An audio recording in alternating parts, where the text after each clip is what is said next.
भरती नियम रखडल्यानं परिचारिकांची पदोन्नती ठप्प. कोल्हापूरसह राज्यभर 2 तास कामबंद आंदोलन.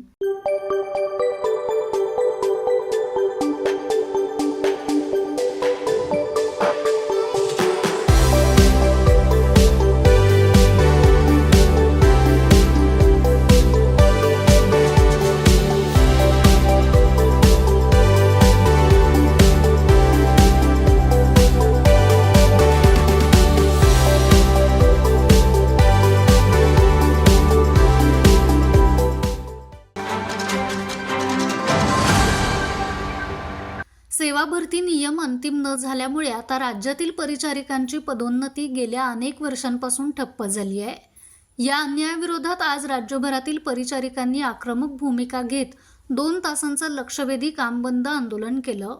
कोल्हापुरातील छत्रपती प्रमिला राजे म्हणजेच CPR शासकीय रुग्णालयातही परिचारिकांनी सकाळी 7:30 ते 9:30 या वेळेत काम बंद ठेवून प्रशासनाचं लक्ष वेधलं.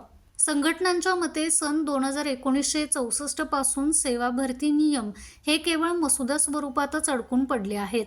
2021 पासून या नियमात सुधारणा करण्याची प्रक्रिया सुरू असली तरी ती अजूनही लाल फितीतच अडकली आहे. नियम अंतिम न झाल्यानं परिसेविका ते अधिसेविका या पदांवरील पदोन्नती पूर्णपणे थांबलेली आहे. परिणामी अनेक वरिष्ठ पदं रिक्त असून पात्र परिचारिकांना कनिष्ठ पदावरूनच सेवानिवृत्त व्हावं लागत आहे.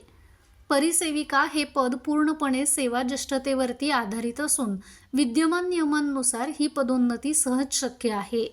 तरीही प्रशासन याकडे सोयीस्करपणे दुर्लक्ष करत असल्याचा आरोप करण्यात आलाय. वेळेत पदोन्नती न मिळाल्यानं परिचारिकांचं वेतन, आर्थिक स्थैर्य आणि निवृत्ती वेतनावरती अत्यंत प्रतिकूल परिणाम होत आहे.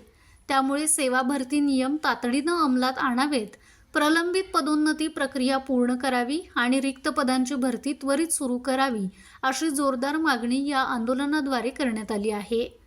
सरकारने यावरती लवकरात लवकर तोडगा काढला नाही तर हे आंदोलन आणखी तीव्र करण्याचा इशारा आता परिचारिकांनी दिला आहे. माझा महाराष्ट्र न्यूज, कोल्हापूर. ताज्या घडामोडी पाहण्यासाठी माझा महाराष्ट्र न्यूजला आजच सबस्क्राईब करा.